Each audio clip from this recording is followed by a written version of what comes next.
Welcome to another episode of Speaker Sponsor, where we bring you the people behind the scenes of the speaking industry. The meeting planners, the speakers bureaus, the managers, the agents, and the experts who have the inside scoop to help you educate, motivate, and inspire as a public speaker. And without further ado, here's your host, Julie Austin. Hi, everybody, and welcome to Speaker Sponsor, the show about the entrepreneurial speaker. My name is Julie Austin, and we have a fantastic guest today. In fact, she is a legend in the speaking industry. Now, I know she's rolling her eyes. She's not going to say anything because she's too humble, but I can say it. Here's just a partial list of what she's done. She has been a certified meeting professional for over 32 years, Meeting Partner of the Year as voted on by NSA, MPI's Marion Kershner Leadership Award, NSA North Texas Lifetime Achievement Award. And that is the first time they've ever given out that award. And she is just all of that and more. Welcome, Betty Garrett. Thank you, Miss Julie. That just means that the older you get, you just win more awards. So, What award haven't you won? Oh, come on. There's plenty. There's plenty. Is there a Nobel Prize for speaking? Or? Get off of here. Get gone. See, I told you. Too modest. We're going to start at the very, very beginning. Okay. How did you get into this crazy business? And was it on purpose? Was it by accident? I don't know. Well, my goal in life was to come to Dallas and work for an airline. That was it. That was my dream. So I came to Dallas and started working for Braniff International in reservations for about 16 years till they went belly up. Then I wondered, what am I going to do now that I'm going to grow up? So it just so happened that Meeting Professionals International was moving from Middletown, Ohio to Dallas, Texas. And I had a friend of mine call me and said, why don't you go and apply for manager of an education? And I went, education? That is the last thing I want to do. Anyway, long story short, I went over, applied, got the job, and worked for MPI. And that is how I got into the speaking business, because I was responsible for hiring the speakers and trainers for the programs that we hosted. Aha, so it was a little bit of serendipity working in your favor, right? Right. And then I got tired, or at one point, I decided if I'm going to work this hard, that's when I wanted to work and start my own business, which was Garrett Speakers International. And that's when I hung my shingle up. So you ran a speaker bureau for how long? Come on, quit telling my age, 31 years. Okay, well, you started when you were 10. Oh, all right. And I know now you do a lot of coaching for speakers, because I know one thing about you. You want speakers to be the best that they can be. Absolutely. And there's a lot to know, both in the performance part of it and the business side. And in fact, we're so appreciative that you're here, because I know you're in between planes, you're flying around. That's true, right? Okay. That is true. Do you think that speaking is something that is natural or something that can be taught? Good question, Miss Julie. I think if you have the passion and the desire, you can be a speaker, but you have got to want it bad enough that you're willing to do the work. It's hard work. You guys make it look so easy that you can just get up on stage and just do your thing. Well, it's not. You've got to create the emotional feel. You've got to tell stories. You've got to be engaging. You've got to be educational. You've got to be entertaining. Now, if you are an introvert, that may be a little bit harder for you, but I say hire for attitude. You can teach skills. When you're on a stage, it's a little bit of multitasking. It's like, because I was an actor for many years, and you're in character, you're thinking of your audience, you're watching them, you're remembering your lines, you're looking at your blocking. It's a lot of multitasking, don't you think? Absolutely. And you may have planned for 45 minutes to an hour of a speaking, and then all of a sudden, just before you go on stage, the meeting professional may come up to you and say, you have 30 minutes. Then, in your mind, you better cut. You better know exactly what you're going to do, and you better have rehearsed it over and over again so that you know which pieces you can cut to fit into that 30-minute slot. I was prepared for that for a recent speech, and he actually came like literally 30 minutes before I went on, and he said, you got to cut 20 minutes. That's a lot. That is a lot. And so I had to just think really quick, what can I cut, and got it right to the minute for some miracle. But yeah, you're right. That is one important thing that a lot of times speakers aren't thinking about. Well, Julie, that is the difference in a professional speaker and someone who is not a professional speaker. The professional speaker knows what they can cut at the last minute. Well, I think one little cheat sheet tip in that regard is to have stories. Absolutely. Stories you can add or stories you can cut, right? And that's one of the ways that adults learn, and that's how your audience remembers you, is by the stories that you tell. An adult or your audience is going to remember 3 key points. And what you want to do is support those key points with your stories, with meaningful stories. You want your audience to be on this journey with you. They want to feel your emotion. Right. And so that's how you engage your audience, is with the stories. And if you don't have good stories that are relatable to the audience, you may want to work on that, because stories, you've got to be a good storyteller. And usually in a keynote, you only have 2 to 3 minutes to tell a story. And it better be impactful. Yes. And memorable. Right. Do you think it's better to have your own stories to tell or other people's, in your opinion? I think you can do both. I personally think if you've got stories that are authentic, those are the ones that your audience is going to relate to. Now, yes, you can tell a story about Julie if I'm on stage, but is it going to be as impactful as something that I have gone through? Maybe, maybe not. It all depends on how you tell it. I always stayed away from that. And then I'd have a meeting planner say, you didn't tell the story of your invention. Right. I thought I was supposed to leave that out. Not necessarily. If it applies, why not share it with the audience? They want to see you just like they are. You can put your shoes on one shoe at a time, just like they do. And when you get up on that stage, they sometimes will put you on a platform.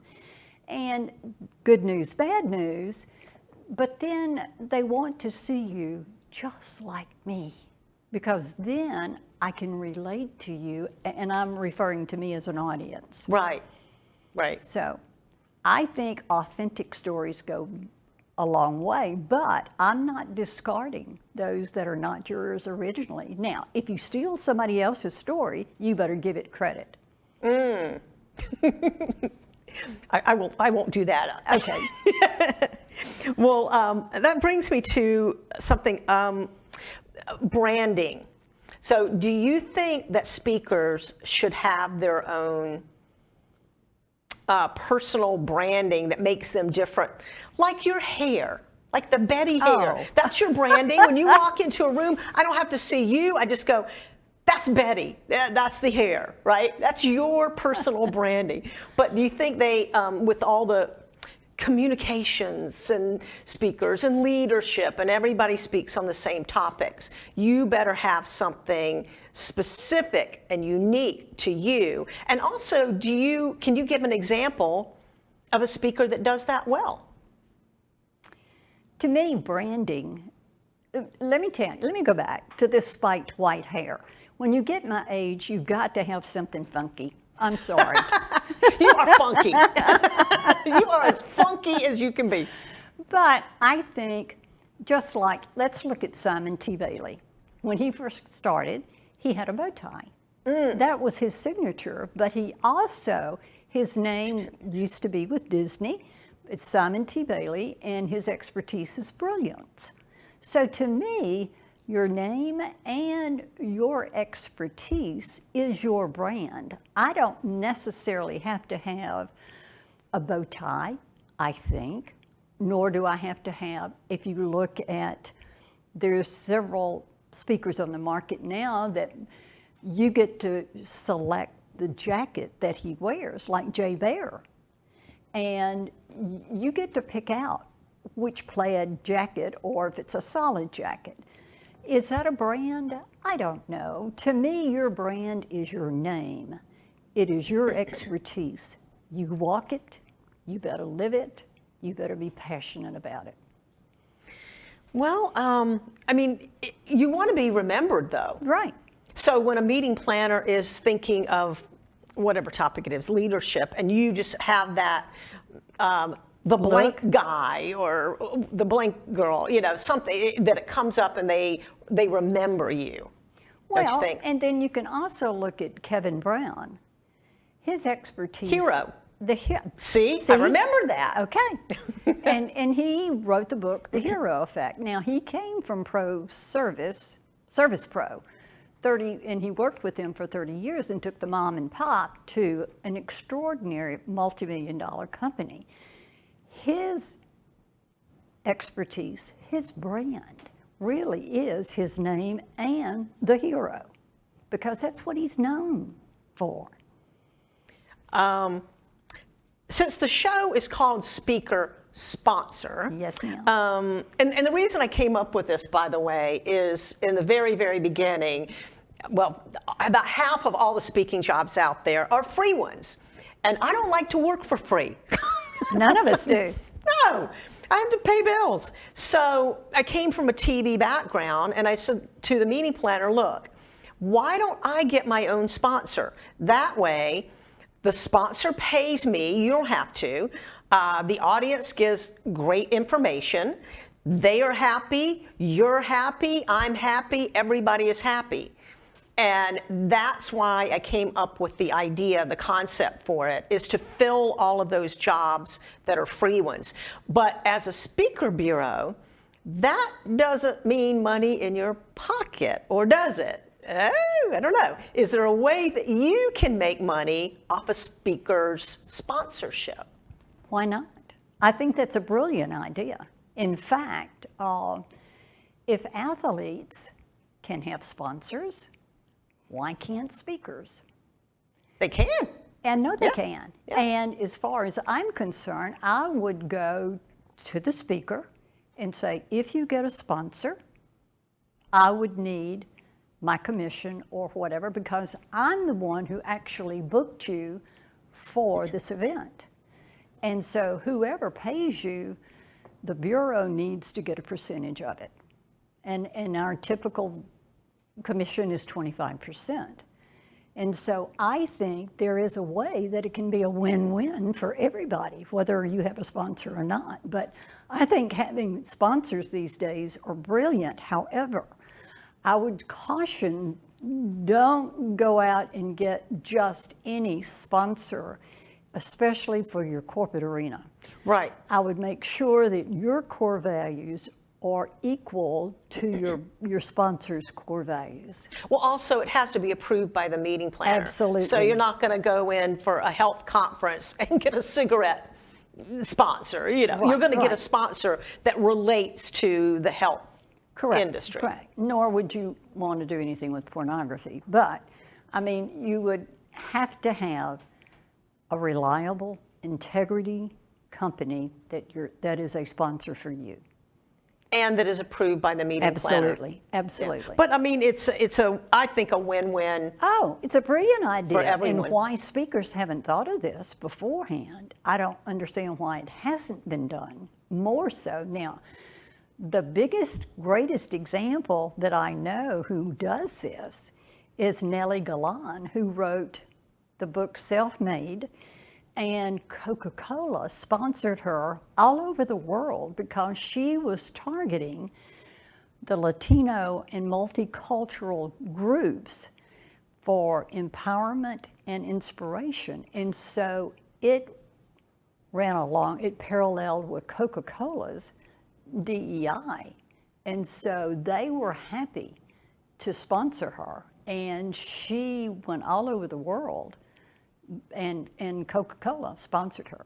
So that shows you it can be done, and it can be done on a big scale. Oh yeah, that's a great example. One of the most interesting and unique sponsorships I've ever seen was at the MPI International Conference. It was a few years ago. Okay. So I was one of the keynotes, but the main keynote was, she was on a circular stage. Everyone was seated all around her, so there was no room for a PowerPoint or to put a banner. Right. She put her sponsors on her butt. So she had one on one cheek and one on the other. It was, and I still remember the sponsors. Right. That's a good branding sponsorship. So every time she walked around, every time she moved, you can't help but look at her butt. She's got these two. That's what you call creative. That was very creative. Yeah. I said, how in the world did you think of that? She said, well, where's I going to put it? Well, if we're going to brand cattle, might as well brand your butt. I went, man, I wish I'd thought of that. Let's talk about some horror stories. Maybe just one. Horror stories in that things that speakers should not do. And, we don't know everything. We don't know what we don't know. And we're going to do stupid stuff. Give a couple examples of stupid things we shouldn't do. I had a speaker who decided that he was not going to stay at the hotel with the host hotel. And without telling anybody, he decided to check into this little boutique in New Orleans. And so at midnight, Betty gets a call from the meeting planner saying, "Where's my speaker?" And I said, "He should be there." "No, he's not." I said, "Give me a few minutes." So I called his wife, woke her up at 1 o'clock in the morning and said, "Where is your husband?" "Well, he's there in New Orleans." And I said, "Where in New Orleans? Is it Bourbon Street or what?" Anyway, she said, "I will have him call you." And I said, "You have him call me immediately because he's going to move and go over to the hotel where he's supposed to be."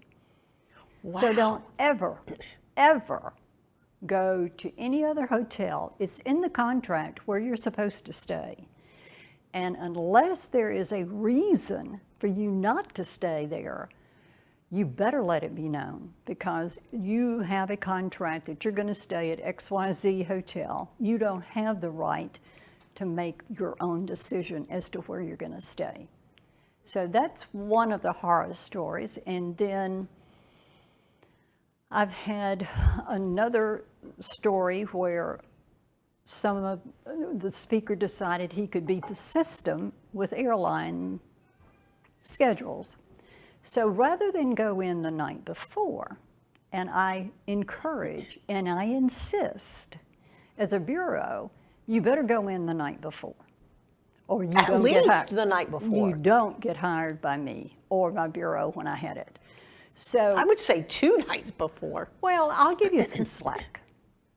I want you there the night before so that you can go and be with at the reception and mingle and get to know the people on site before you speak to them the next morning.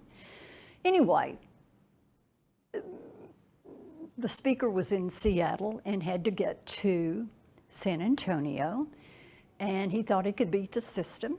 Weather set in, and he was supposed to be the opening keynote speaker.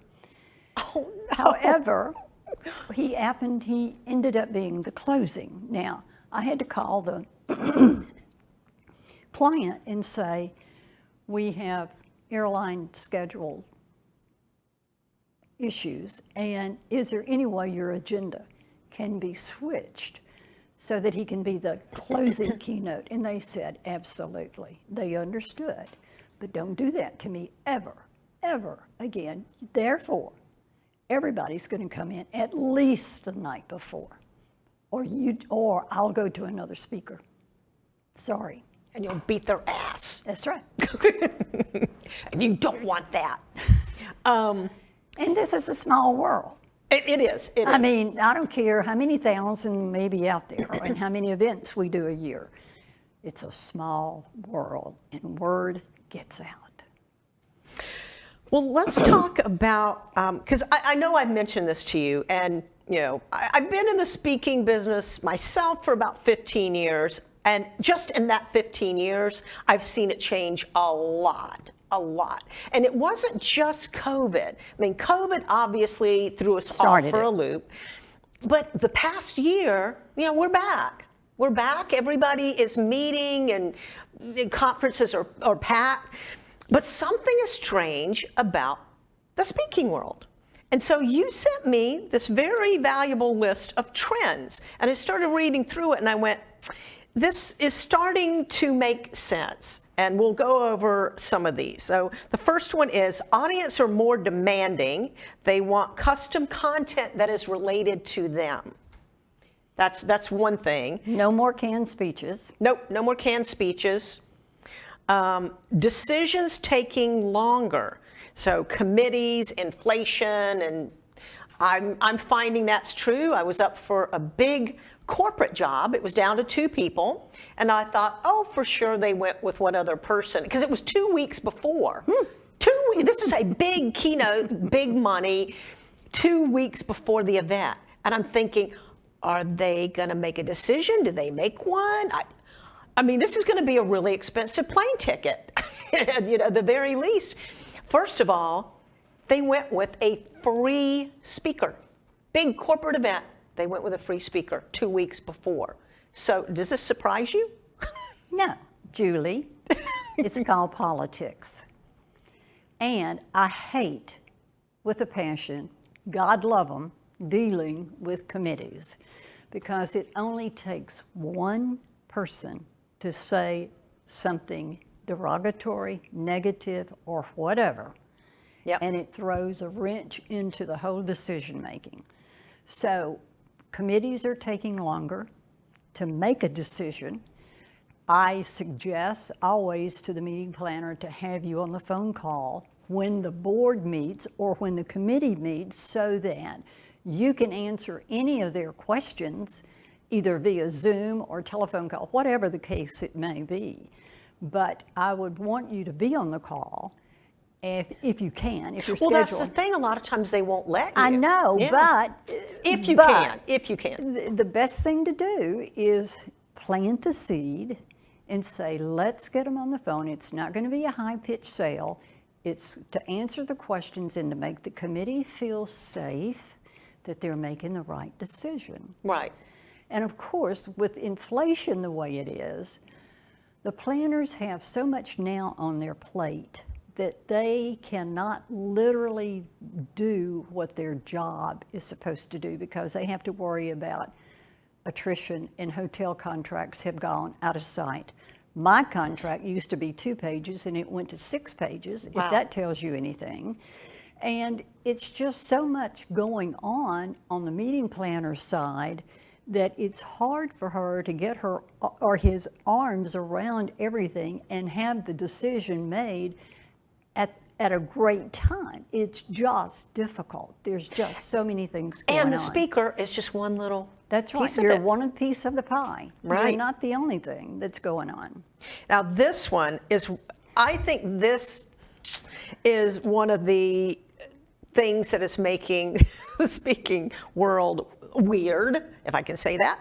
More competition. 57,000 professional, I don't know, we might use that word loosely, professional speakers. Please do. And everybody wants to be a speaker. Absolutely. Y'all make it so easy.